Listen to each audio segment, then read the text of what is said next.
Joy Del Monte at sa mainit na pagtanggap sa akin dito sa Quezon City at nakapamahagi tayo ng tulong sa ating mga kababayan dito sa QC.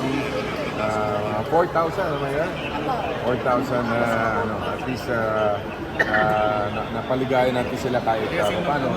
And at the same time, nagkaroon kami ng nag-present sa akin si Mayor Joy yung problema dito sa flooding dito sa QC. At kailangan masuportahan natin yung drainage master plan ng Quezon City. So marami kaming napag-usapan and of course ako'y nagpapasalamat sa kanya sa lahat ng tulong niya. Kaya kung ano man yung pangangailangan ng Quezon City, palagi nakaagapan niyo si Senator Bonnie dito. Sir, yung budget mga kinuha ko sa mga pulis, sino nakakilala? Lahat ng mga nangangailangan at susulat lamang sila o magre-request lamang sila sa atin at mabibigyan natin sila ng dugo. Ito maliban sa Red Cross, di ba? Yun yung ginagawa ng Red Cross. We've been doing this since I was governor pa ng Cavite. No? Tapos yung itong dugtong buhay, pang 15 years ngayon, pang dugtong buhay na magbibigay ng dugo. Para tayong vampira na nilipsip ng dugo na nagdadagdag ng buhay sa iba. Ang dami na tutulungan, talagang napakalaking tulong. Kaya nagpapasalamat ako sa lahat ng mga nag-participate na nag-donate ng dugo. Ako po, pag gusto ko mag-donate ng dugo, yun nga lang, kaka-opera ko lang, bawal pa. Ewan ko si Mayor kung po pwede. Sir, sabi niyo kanina nag-isip si Mayor ng Venezuela sila. So ngayon, budget deliberation will be asked by the government to consider it. Pag-uusapan namin ngayon yan sa Senado at siyempre with the DPWH regarding dyan sa master plan, yung flooding master plan. At incorporate natin itong ginawa na nila, ginasusan ng Quezon City yung kanilang master drainage plan para sa QC na dapat sundan din ng lokal, no? Ng lahat ng mga karatig bayan o syudad dito sa NCR. Kaya sinasaluduhan ko si Mayor Joy dahil ginawa pala nila yan 2 years na, no? 2 years na ginasusan ng QC na 420 million for the master plan alone ng drainage plan nila. Sir, isang question lang. Kahapon may sinabi yung power, isang dati may pinag-iyan nila yung tumatanggap ng Payola mula sa anong take nyo dun dapat papangalanan? Kasi nadadawit ko yung organisasyon yung may madatanggap. Well, siguro mas maganda sa kanilang manggalingan, ano? Ayokong, basta tayo, lumabas lang yung katotohanan about it.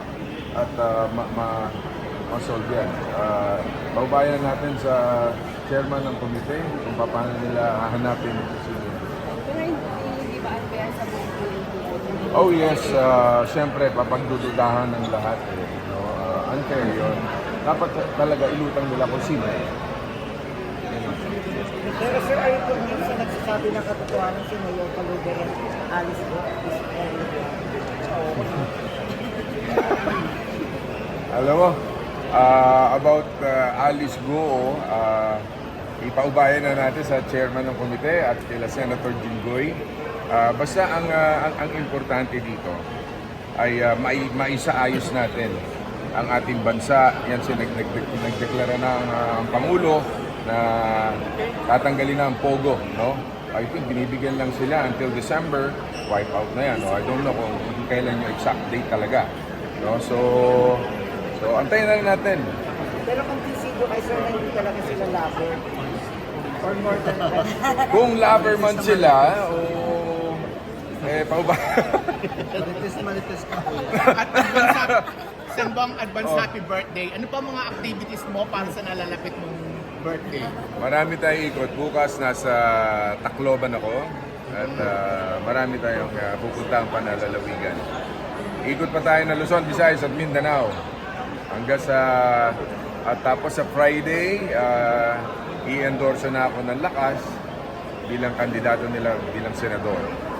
So abangan na lang natin yon. As a 26, i-announce ng presidente kung sino-sino yung lineup ng Pangulo.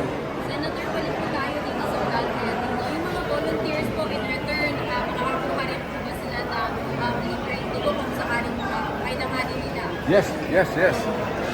Yung mga nag-donate ng dugo, yung pagkakailangan nila, syempre, priority din sila dyan. In fact, ang dami natin natutulungan dyan na talagang madaming tumatawag na nangangailangan ng dugo. Gusto yun sa dengue, o kaya na operahan. Kaya napakalaking bagay nito. Kaya yung pag-donate natin ng dugo ay ito'y pandugtong buhay para sa ating mga mahal sa buhay. Sir, ilang araw bago makuha nila yung dugo nila sa yung process nila? Hindi ko alam. Itanong natin doon sa... Kaya ito si Mayor Joy, baka may tanong kayo.